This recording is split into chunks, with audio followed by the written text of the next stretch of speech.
Hello dear students, आज हम pH scale के बारे में बात करेंगे। देखिए, एसिड और बेस, सॉल्ट, ये तीन चीज़ हम पढ़ रहे हैं और इससे रिलेटेड बहुत सारी थ्योरीज हमने पढ़ी है। बेसिकली एसिड, बेस और सॉल्ट जो है उनकी नेचर जो डिपेंड करती है वो H+ आयन की कंसंट्रेशन के ऊपर डिपेंड करती है और उनकी पावर को पहचानने की कि कौन कितना एसिडिक है, कौन कितना बेसिक है। तो ये सब जो डिपेंड करता है वो एसिडिक होना या बेसिक होना या सॉल्ट होना, ये डिपेंड करता है उसके अंदर प्रेजेंट H+ आयन की कंसंट्रेशन के ऊपर डिपेंड करता है। और उसी के बेसिस पर जो है हमने साइंटिस्ट ने पीएच स्केल बनाई है। पीएच स्केल जैसे नॉर्मल स्केल होती है, अलग अलग चीज़ों को मेजरमेंट करने की स्केल होती है। जैसे लेंथ को स्केल, आप नॉर्मल स्केल जो होती है उससे लेंथ को मेजरमेंट करते हैं। वेट को मेजरमेंट करने के लिए अलग स्केल अपने पास होती है। टाइम को मेजरमेंट करने के लिए अलग स्केल हमारे पास होती है। उसी तरह से एसिडिक और बेसिक नेचर को मेजरमेंट करने के लिए पीएच स्केल हमारे पास होती है। नॉर्मल डेफिनेशन की अगर हम बात करें तो scale which use to measuring the hydrogen ions concentration in a solution is called pH scale. Hydrogen ion की कंसंट्रेशन कितनी है किसी भी सॉल्यूशन के अंदर, उसी को हम पीएच स्केल के नाम से जानते हैं। यहाँ pH scale is developed by the Sorensen, दो साइंटिस्ट है जोरेंसन साइंटिस्ट। इन्होंने 1909 के अंदर जो है पीएच स्केल को डेवलप किया था। यहाँ पर जो पीएच का जो पी है, कैपिटल पी, वो पोटेंज वर्ड के लिए होता है। एक जर्मन वर्ड है पोटेंज, जिसका मतलब होता है पावर।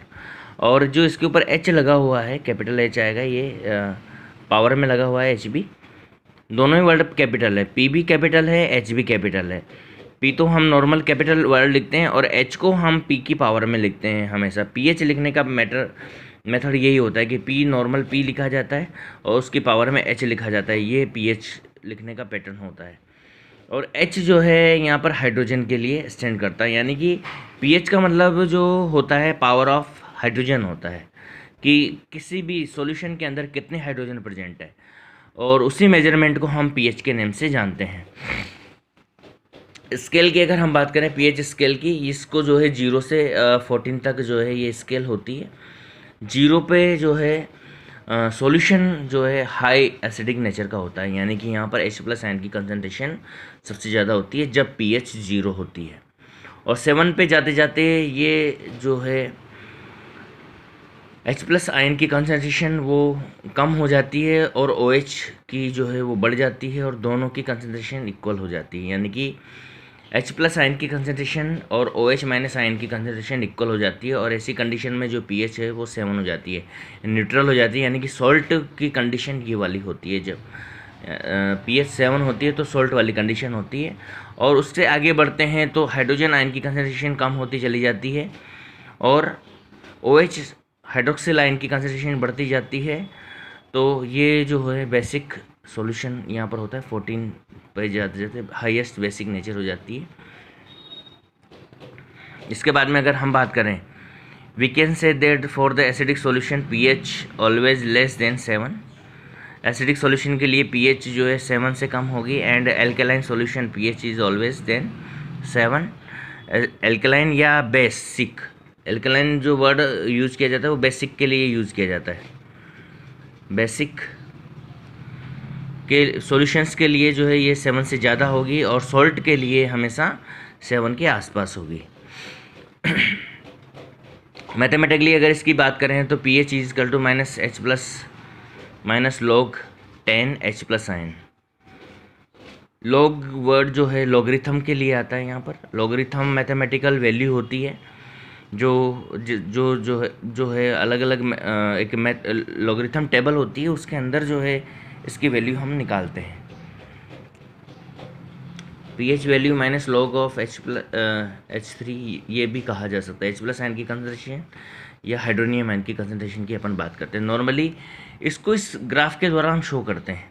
जब जीरो होती है तो ये कंसनट्रेशन है, H+ आयन की कंसनट्रेशन, H+ आयन की कंसनट्रेशन हाईएस्ट होती है जैसे जैसे, यानी और OH-, ये जो डार्क शेडेड है ये OH- आयन की कंसनट्रेशन ये लोवेस्ट होती है, यानी OH- आयन की कंसनट्रेशन जीरो होती है मान लीजिए यहाँ पर, और हाइड्रोजन की पूरी कंप्लीट 100% होती है। जैसे जैसे आप बढ़ते जाएँ, आगे की तरफ बढ़ते जा रहे हैं, pH की वैल्यू बढ़ती जा रही है। जैसे यहाँ पर जाएंगे तो यहाँ 1 हो जाएगी, 2 हो जाएगी, 3 हो जाएगी, 4 हो जाएगी, 5 हो जाएगी, 6 हो जाएगी, और यहाँ पर जाते जाते 7 हो जाएगी। pH की वैल्यू बढ़ती जा रही है, वैसे वैसे H+ आयन की कंसनट्रेशन कम होती जा रही है, देखिए आप। और क्या बढ़ रही है, हाइड्रोक्सिल आयन की कंसनट्रेशन बढ़ती हुई जा रही है। इस जगह पर 50-50 हाइड्रोजन 50, H+ आयन 50 हो गए और OH- आयन 50 हो गए, जब रेंज जो है क्या हो गई, 7 हो गई, न्यूट्रल हो गया ये कंडीशन। यानी कि वो स्केल का वो पॉइंट जिस पर H+ आयन, हाइड्रोनियम आयन और हाइड्रोक्सिल आयन, H+ आयन और इक्वल टू OH- आयन, दोनों की कंसनट्रेशन इक्वल हो जाती है, दोनों एक दूसरे के इक्वल हो जाते हैं, तो फिर न्यूट्रल वैल्यू आ जाती है। इस जगह इस पॉइंट पे आप देखिए दोनों जो है वो इक्वल हो गए। अब इसके बाद में आगे चलेंगे ना तो आप OH, यहाँ से ही OH- की कंसनट्रेशन ज़्यादा हो रही है और H+ की कम होती जा रही है, और लास्ट में यहाँ जाते जाते H+ की जो है जीरो हो जाएगी और हाईएस्ट OH- की हो जाएगी, और इसमें जो है बेसिक नेचर हो जाएगी 14, इसकी कंसनट्रेशन यहाँ पर आ जाएगी। इस तरह से pH वैल्यू यहाँ पर हम मेजर करते हैं। अब कुछ क्वेश्चंस यहाँ पर दे रखे हैं हॉट क्यूज, इसमें कुछ क्वेश्चंस हैं। Concentration of H+ ion in the water is 10⁻⁻⁷। अगर H+ आयन की वाटर के अंदर कंसनट्रेशन इतनी है मोल पर litre, find out the H+। तो ये वैल्यू आपको दे दी, तो इसको हम फॉर्मूले के अंदर रख देते हैं, log H+ आयन ये फॉर्मूला है, माइनस log H+ आयन। तो pH माइनस log ऐसे कैसे रखेंगे, 1 10⁻⁷, ये इसकी कंसनट्रेशन आपने यहाँ पर रख दी, ये जो वैल्यू थी इस जगह पे रख दी।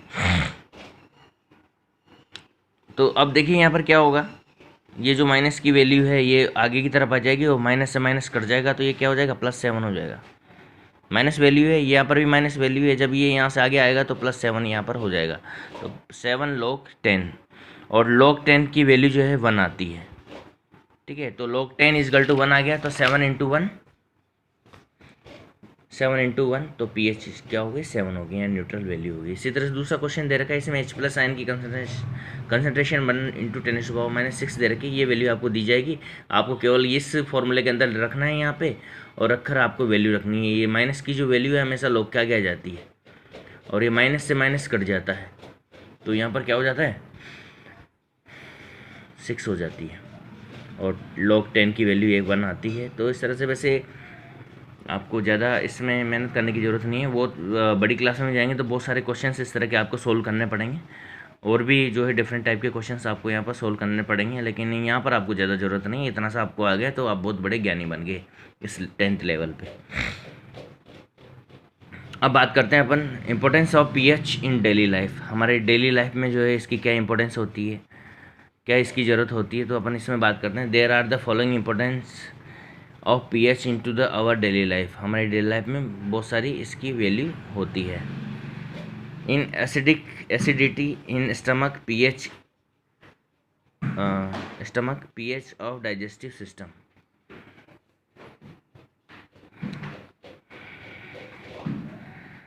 एसिडिटी बढ़ जाती है स्टमक के अंदर, और डाइजेस्टिव सिस्टम की pH बढ़ जाती है। या हम बात करें कि स्टमक में जो है pH की क्या वैल्यू होती है, या हमारे डाइजेशन सिस्टम में pH का क्या रोल होता है। पहले तो हम स्टमक की बात करेंगे, बाकी और भी जो है pH की बहुत बहुत बड़ा रोल होता है हमारे पूरे डाइजेशन सिस्टम में। पहले अपन स्टमक की बात करते हैं। स्टमक के अंदर स्पेशल टाइप की सेल्स होती है जिन्हें हम ऑक्जेंटिक सेल्स कहते हैं, और ये ऑक्जेंटिक सेल एक हाइड्रोक्लोरिक एसिड का यहाँ पर सिक्रेशन करती है, जो कि आपको पता है स्ट्रॉन्ग एसिड होता है, इसका सिक्रेशन हमारे इसके अंदर किया जाता है। इस वजह से हमारे स्टमक के अंदर जो pH वैल्यू होती है वो बहुत कम हो जाती है, यानी स्ट्रॉन्ग एसिडिक वैल्यू हो जाती है, जिसकी जो है 2.2 के आसपास यहाँ पर हो जाती है। और इस इतनी कम वैल्यू होने की वजह से जो हमारे फूड के साथ जो भी बैक्टीरिया वगैरह जो आते हैं वो जो है डाइजेस्ट हो जाते हैं। आपको पता है ना, कोरोना खाने की चीज़ों से और पीने की चीज़ों से नहीं फैल रहा है। क्यों नहीं फैल रहा है? क्योंकि खाने की चीज़ें और पीने की चीज़ें सीधी कहाँ जाती है? स्टमक में जाती है। और स्टमक में क्या होता है? वहाँ पर HCl होता है जो कोरोना की बैंड बजा देता है। जो HCl होता है कोरोना को तुरंत प्रभाव से डिस्ट्रॉय कर देता है, तुरंत प्रभाव से वहाँ पर मार देता है। तो इस वजह से कोरोना खाने पीने की चीज़ों से जो है कोरोना फैल नहीं रहा है। कोरोना फैल रहा है केवल टच होने से। सोशल स्प्रेडिंग उसकी हो रही है। आप किसी कोरोना पेशेंट से टच होंगे तो वो होगा, और वो भी कब? जब आप टच भी हो जाएंगे और हाथों को अपने नाकों में लगा लेंगे, तो नाक रेस्पिरेटरी सिस्टम पर जब उसका अटैक होता है ना, तब कोरोना जो है हमारे लिए हार्मफुल होता है। रेस्पिरेटरी सिस्टम से अगर हम बचा के रखें अपने आप को, तो या ब्लड फ्लो में ब्लड के अंदर सेल से कंट्रोल होने से बचाएं, तो फिर वो कोरोना नहीं होगा। इसलिए खाने पीने की चीज़ों से जो है कोरोना नहीं फैल रहा है, केवल एयर से, हवा से फैल रहा है, जो कि हमारे सेल्स में सीधे इन्फेक्शन कर रही है, गले में और नोज़ के अंदर इसका इन्फेक्शन होता है सबसे पहले। यानी कि इसके सिम्टम्स जो नज़र आते हैं नोज़ में और गले के अंदर ही नज़र आते हैं। In our alimentary canal stomach has acidic pH। हमारे एलिमेंट्री कैनाल के अंदर जो है स्टमक होता है उसकी एसिडिक pH होती है, HCl ड्यू टू HCl की वजह से। Then pH of stomach reduce HCl into the spread by oxyntic cell. तो ये ऑक्जेंटिक सेल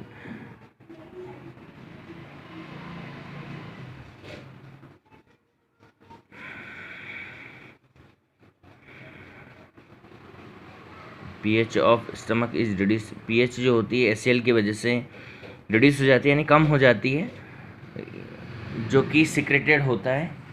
ये स्पेलिंग सिक्रेटेड करना पड़ेगा, सिक्रेट करना पड़ेगा, सेग्रेटेड नहीं होगा यहाँ पे। सिक्रेटेड बाय ऑक्जेंटिक सेल, जो ऑक्जेंटिक सेल होती है उनके द्वारा सिक्रेट होता है। HCl help in activation of enzyme and destroy the bacteria. जो भी बैक्टीरिया और जो भी जर्म्स पैथोजेंस होते हैं उनको डिस्ट्रॉय करता ही करता है, जो फूड के अंदर प्रेजेंट होते हैं। बैक्टीरिया जो होते हैं उनको भी डिस्ट्रॉय ये कर देता है। किसी भी तरह का बैक्टीरिया होता है, इतनी pH पे कोई सर्वाइव कर ही नहीं सकता, 2.2 पे जो है सर्वाइव नहीं कर पाता है। Some time due to the junk food the pH of stomach is goes down and which lead to the acidic problem. तो हमारे इसके अंदर जो है ज़्यादा जंक फूड लेने से जो है pH जो है और ज़्यादा कम हो जाती है, और उसकी वजह से जो है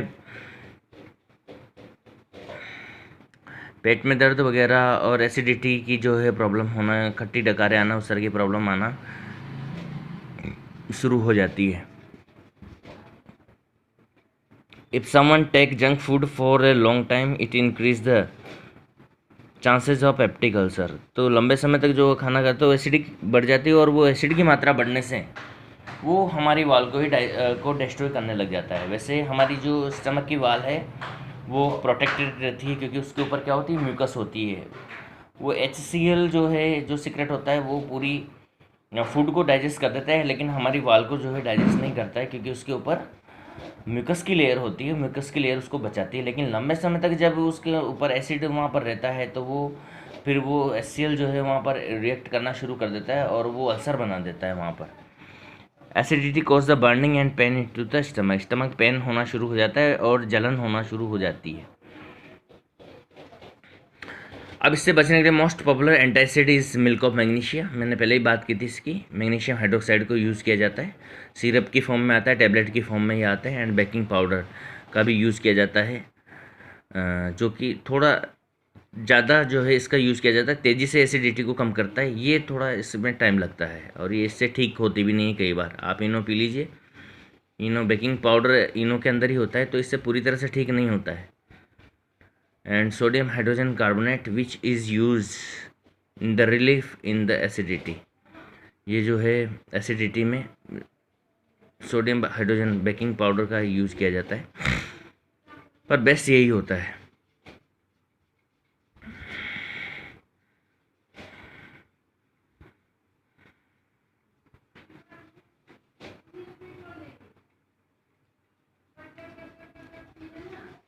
एंटी यहाँ पर ऊपर डेफिनेशन दे रखी है, the chemical substance which is neutralize the excess acid. जो ज़्यादा मात्रा में एसिड बन जाता है उसको जो न्यूट्रलाइज करते हैं, and gastric juice and rise the pH into the appropriate level in stomach is called antacid. इनको एंटासिड कहा जाता है। तो main basic antacid magnesium hydroxide है जिसका यूज़ हम करते हैं।